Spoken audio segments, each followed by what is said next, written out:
Pass. Lean are the camels, but fat the frails. Light the purses, but heavy the bales. As the snowbound trade of the north comes down to the market square of Peshawar town.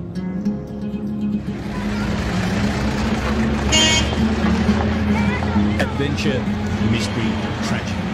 The Khyber Pass has seen it all, as have the smugglers, still plying their trade more than a century after Rudyard Kipling penned his verse. The old Khyber rail line now serves as a footpath for an army of smugglers. On their backs, TVs and stereos, drugs and guns, nearing the end of a long journey to Peshawar from Dubai and Afghanistan.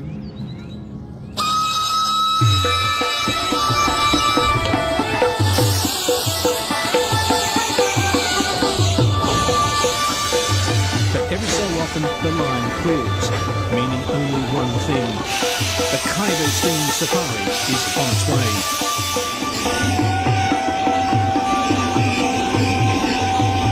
This aging relic of the British Raj was used solely to carry troops up to the hotly contested frontier, barely 40 kilometres away. Now, once a month, tourists fill the carriage for the day trip of a lifetime.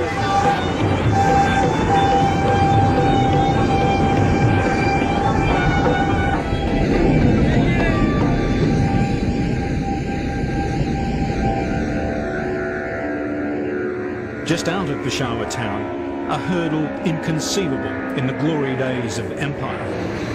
This is possibly the only train in the world under the direction of air traffic control as it trundles across the main runway.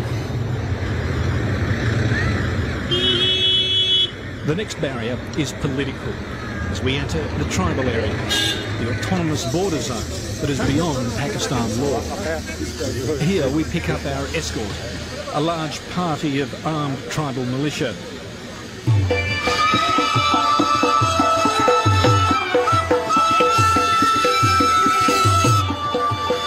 Like the British before them, Pakistan's rulers accept that their control of the fierce tribes of this region is at best tenuous.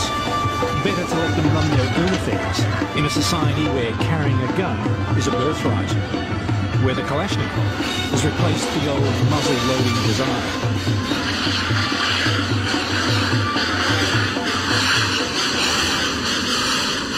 A scrimmage in a border station, a canter down some dark defile. 2,000 pounds of education drops to a 10 rupee desire. I suppose the Khyber Pass, I suppose it's one of the few places we can go to where we think this is where we got beat. This is where we spent most of our time running from. Today that sense of adventure remains. The American and British embassies warn of terrorist attack by Islamic fundamentalists. A warning ignored by the passengers. Many of them, in fact, British and American diplomats, more worried about car accidents than kidnapping. The biggest problem for people in Pakistan or India is the driving. And I imagine people will still be taking pot shots at the train like they did hundreds of years ago.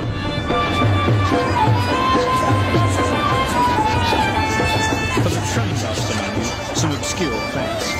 The line was completed in the 1920s. There are 34 tunnels, more than 5 kilometres of darkness. 2 engines are needed to push and pull the carriages up the steep hill. It was all guarded by a formidable network of forts.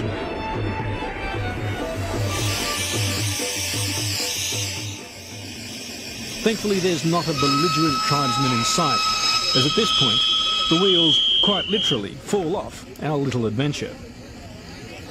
Okay, we are on the move.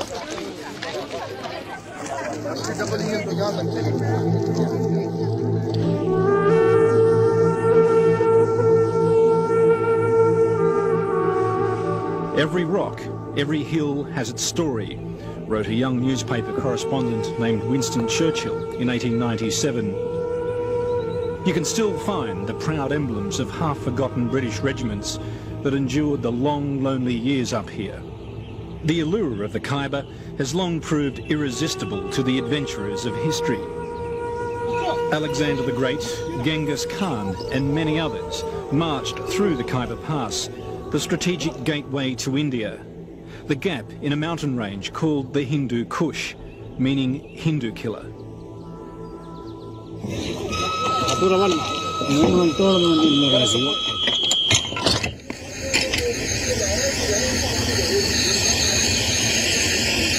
But even the Hindu Kush can't kill the Khyber steam safari. We're soon back on track, with only one engine. Young boys display that universal fascination for noise and speed. As we climb towards our final destination, Landi Kotal, home of the legendary Khyber rifles.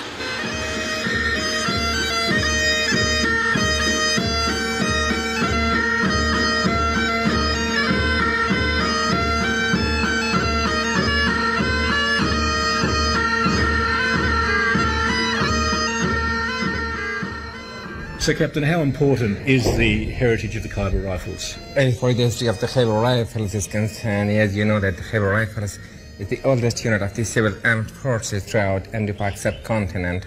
This unit was raised in 1878 from amongst the local tribes during the Second British-Afghan War by Captain Gaisford. Apparently, the whole macho frontier fighter thing has been largely consigned to history. Our escort, Captain Badar, happily admits he's more of a tour guide.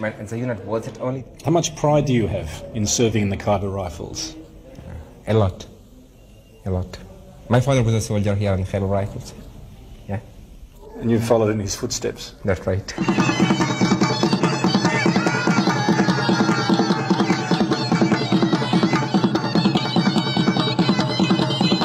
Outside, Captain Badar's men perform traditional dances with more than a touch of Broadway flourish.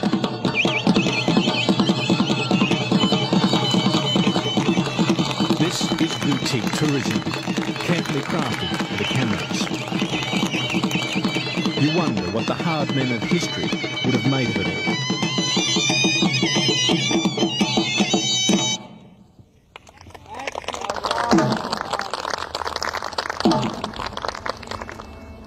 But just beyond their heavily guarded rear gate lies a world that's changed very little in the past centuries.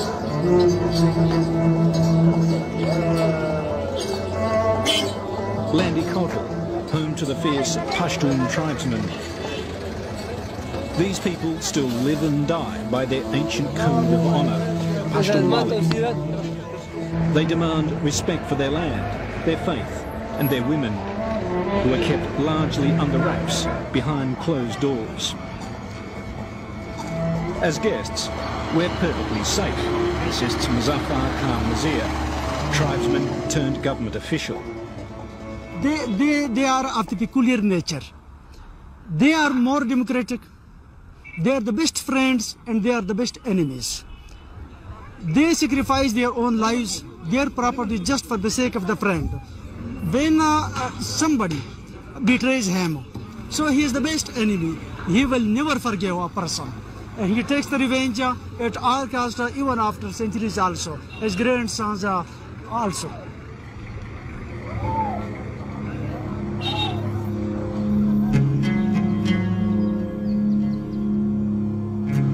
The railway line ends a few kilometres out of town, but for us it's off limits.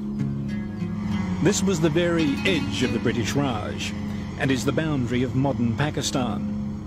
Just beyond the Guards lies the madness and bloodshed of Afghanistan.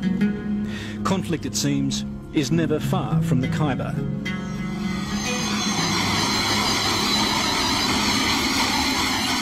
The railway, conceived in war, is that rare legacy that can be enjoyed in peace. Only 40 kilometres long, yet right up there as one of the great train journeys of the world. A journey through an unforgettable